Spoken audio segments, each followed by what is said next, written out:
Hai Sobat Genbes. Nah, balik lagi buat kita berdua masih di episode hipnoterapi. Karena ini kan menjadi jadwal kita yang tetap karena untuk menjawab semua ini. Kalau cuma sekali ngapain? Benar. Dan membantu teman-teman yang bukan butuh sih, kayak pencerahan. Sesuai dengan nama kita, rilis. Jadi semua emosi kita harus dirilis katanya. Benar. Intinya dirilis itu semacam dihilangkan mungkin ya.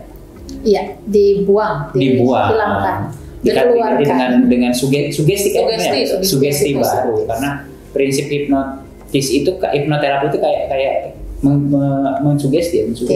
Yang perlu kita pahami bahwa memori itu nggak bisa di-delete. Kejadian yang terjadi sama manusia itu nggak bisa di-delete, seperti halnya kita nge-delete galeri yang ada di handphone. Kita mendelete file kalau penuh. Tapi ISK hipnoterapi membantu seseorang untuk melihat kepada masalah itu dengan cara pandang yang lebih positif. Karena kan seseorang itu seperti ini atas memori-memori yang pernah terjadi. Tapi gimana caranya bahwa memori yang hadir, yang baik maupun yang tidak baik, itu kita bisa lihat dengan cara pandang yang lebih positif. Jadi sehingga menjadi produktif ya. Betul. Terus sekarang kita nih di lebih spesifik kasus-kasus yang banyak ya ditangani oleh Etika. Saat ini apa sih yang paling sering gitu ya? Dominan lah katakanlah. Mungkin itu jadi bahasan episode ini nih gitu ya. Dalam 2 tahun terakhir memang yang paling sering saya tarik garis merah itu dampak dari pola asuh. Paling banyak itu. Parenting. Iya, tapi itu terjadi kepada banyak usia. Mulai dari usia remaja belasan, puluhan, sampai yang sudah sepuh pun ternyata ada dampak dari pola asuh. Gitu. Tapi emang ya sekarang aku termasuk masih jadi ibu kan. Maksudnya ibu dengan anak kecil. Pola asuh parenting itu sekarang berseliweran lah di internet, di media sosial, dan itu masih pro dan kontra antara bagus dan gak bagusnya. Nah, tipsnya gitu untuk membedakan apa sih parenting yang benar-benar bagus dan gak bagus, itu tuh punya gak sih Teh? Oke. Yang menarik adalah parenting itu bukan tentang ilmu untuk mengasuh anak, tapi parenting adalah ilmu untuk mendidik diri kita sebagai orang tua. Itu yang salah juga tuh.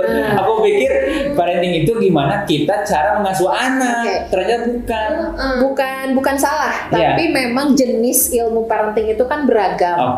Namun sebelum kita belajar yang lain, contoh bagaimana cara menyapih tadi kan, kemudian bagaimana cara menggali motorik anak dan segala macam. Hal pertama tentang parenting adalah bagaimana kita mendidik kita sebagai orang tua untuk menjadi orang tua baru terutama. Nah, yang perlu dipahami juga adalah parenting itu bukan tentang bagaimana kita pernah belajar A, B, C dan semua ilmu, tapi parenting adalah tentang bagaimana kita pernah diperlakukan dulu saat kita jadi anak.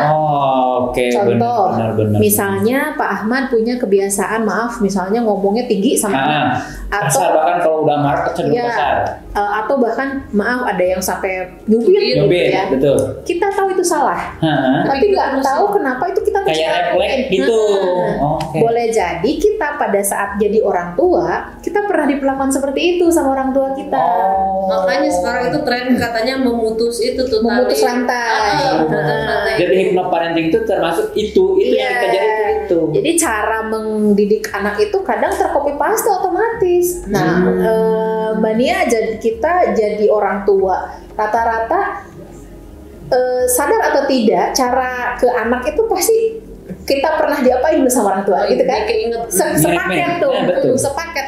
Baik yang kita sukai maupun yang tidak kita sukai itu. Tapi kan permasalahannya kan gini, kayak misalnya saya nih, itu untuk mendisiplinkan anak gitu, karena saya aja seperti ini diperlakukan gitu oleh bapak saya, misalnya marah sampai istilahnya tatapan mata yang tajam, bahkan sampai main fisik kan.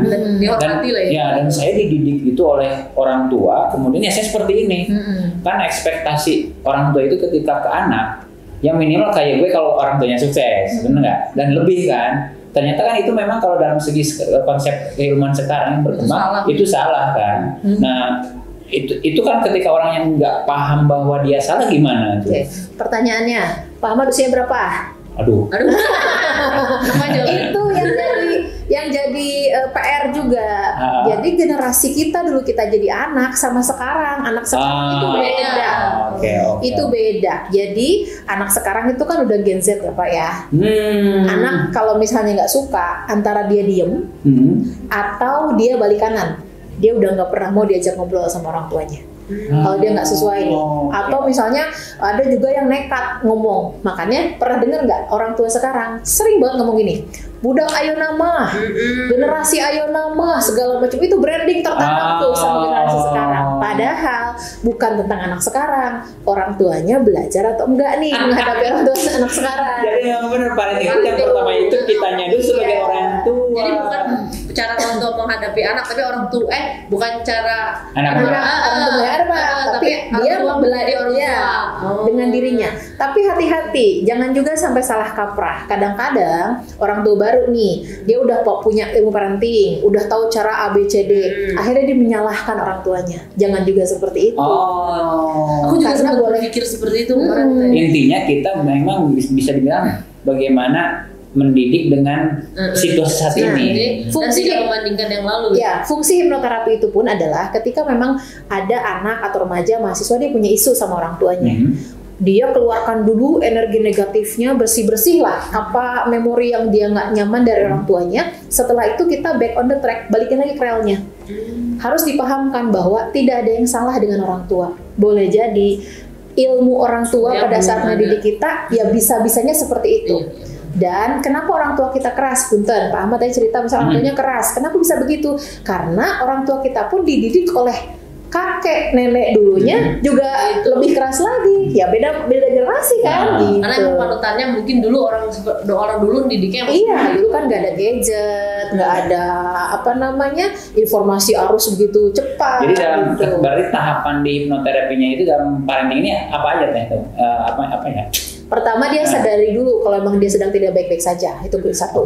Kedua kita coba cari akar masalahnya sebenarnya apa gitu. Ya mungkin punya trauma di masa lalu di bagian mana? Bahkan beberapa kali saya handle mahasiswa nih, dia ada yang mentok menyelesaikan skripsi, ada yang dia ngerasa nggak percaya diri, mau presentasi aja gemeteran, ada yang segala macam. Begitu ditarik mundur, ternyata ada isu dengan orang tuanya yang mungkin banyak menuntut. Atau membandingkan atau misalnya cara kekerasan itu banyak tuh. Akhirnya biasanya relapse itu kalau ke-trigger sesuatu kayak misalnya dia kan punya masalah di mau nyelesain skripsi mentok. Akhirnya yang hadir adalah memori-memori yang pernah luka-luka yang pernah dirasakan keluar semua tuh. Akhirnya malas nyelesain skripsi, kemudian malas kuliah, patah hati itu. Nah, patah hati juga kadang biasanya ada akarnya sih sebetulnya biasanya gitu. Jadi buat sobat-sobat Genbase ya. Jadi ketika misalnya ini yang udah punya anak kali ya, ya atau saudara ketika misalnya kok dia bandel kok gini berarti emang ada masalah. Kita harus introspeksi dulu ya. Kitanya dulu nih balik lagi ke orang tua. Soalnya katanya emang anak itu adalah produk orang tua. Gimana orang tua membuat itu dari kecil. Orang Sunda bilang ya mah tara TS kaluhur. Ya. Pasti sama. Buang nggak akan jatuh dari ini pohonnya kan gitu. Jadi tahapnya ketika di hipnoterapi itu berarti di ini dulu ditemukan akar masalah dulu. Jadi paling awal sih direlaksasi dulu ya. Karena ya tadi kalau misalnya kita ngomong kita punya masalah, sadar nih masalahnya kayaknya ini. Tapi kalau misalnya sudah masuk ke alam bawah sadar direlaksasi, yang ngerekam itu adalah sel-sel badan kita. Gitu. Terus nanti apakah disugesti atau itu dihilangkan si trauma? Kalau hilang, yang dihilangkan tuh hanya rasanya saja. Tapi kalau memorinya nggak bisa hilang. Kita cuma membantu merubah cara pandang memori tersebut jadi lebih positif. Baru sugesti positif. Sugesti itu kan kamu pengennya apa sih? Keinginan kamu apa sih? Impian kamu apa sih yang belum tercapai? Itu baru masuk. Kayak tadi kita gimana mau mikir impian kalau rambutnya kusut banget. Kita gimana bisa pengen mencapai cita-cita kalau penat banget ngambil keputusan pun nggak bisa kan. Oh berarti emang semuanya itu berdampak dari kecil terus nanti siapa tahu ada masalah pas kuliah, ada masalah ini. Memang tidak semuanya, tapi paling banyak yang hadir ke sini isunya. Mayoritas seperti isunya. Mayoritasnya itu. Ya kita episode kedua ini hipnoparenting ya. Tapi memang wah benar, berarti selama ini gue yang salah dong. Bukan anak yang salah. Jadi ketika anak umur 10 tahun bandel terus bilang kamu ini anak kurang ajar bandel, padahal kan harusnya orang tua yang bilang kayak gitu introspeksi diri. Jadi statementnya mungkin bisa tepat, nggak ada anak yang bandel, tapi bagaimana orang tua mendidiknya. Tapi benar sih, aku juga kayak banyak lah belajar ilmu parenting, banyak ini karena takut salah. Karena dulu aku pikir, oh kayaknya dulu aku sama orang tua gini-gini, karena mungkin mau berpikir kayak tadi kalau mungkin orang tuanya emang belum ada ilmu kesana gitu. Terus sekarang kan mumpung aku ada buku, ada internet, jadi belajar terus. Jadi parenting memang harus membuat ibu belajar. Oke, close statement dari Teh Tika tentang parenting ini yang ingin sampaikan ada sobat-sobat Genmes seperti apa sih? Kuncinya adalah berdamai, menerima, acceptance dengan apapun yang sekarang terjadi. Contoh, kalaupun sudah berpasangan dengan pasangan yang menurut kita tidak sesuai harapan, kita tidak bisa memilih dihadapkan dengan pasangan seperti apa. Kalaupun dihadirkan dengan anak yang memang membuat kita jadi penuh emosional, kita pun tidak bisa memilih mendapati anak seperti apa. Artinya, banyak hal di luar kita yang tidak bisa kita kendalikan. Balik lagi ke kita, acceptance dulu, berdamai dengan diri dulu. Setelah kita mampu berdamai dengan diri, insya Allah apapun yang ada di luar kita akan mampu kita terima. Berdamai semuanya. Berdamai dengan diri sendiri dulu. Aku jadi sadar. Bapak kan ikut pelatihan, pelatihan kan memang SOP lah gitu ya. Kan dari sudut pandang kita menjadi peserta dan menjadi terapis dong. Ini mah gue jadi semacam pasien. Tapi memang kalau ngomongin mental itu nggak pernah ada habisnya. Karena sudah biasa. Sebagai informasi, di Indonesia itu profesional yang menangani kesehatan mental 3.000 banding 1. Jadi bayangkan betapa kurangnya. Jadi buat Anda Genbex ingin mau membantu orang dengan belajar terapi, tapi susah juga untuk bikin orang Indonesia itu sadar kalau mereka itu sakit.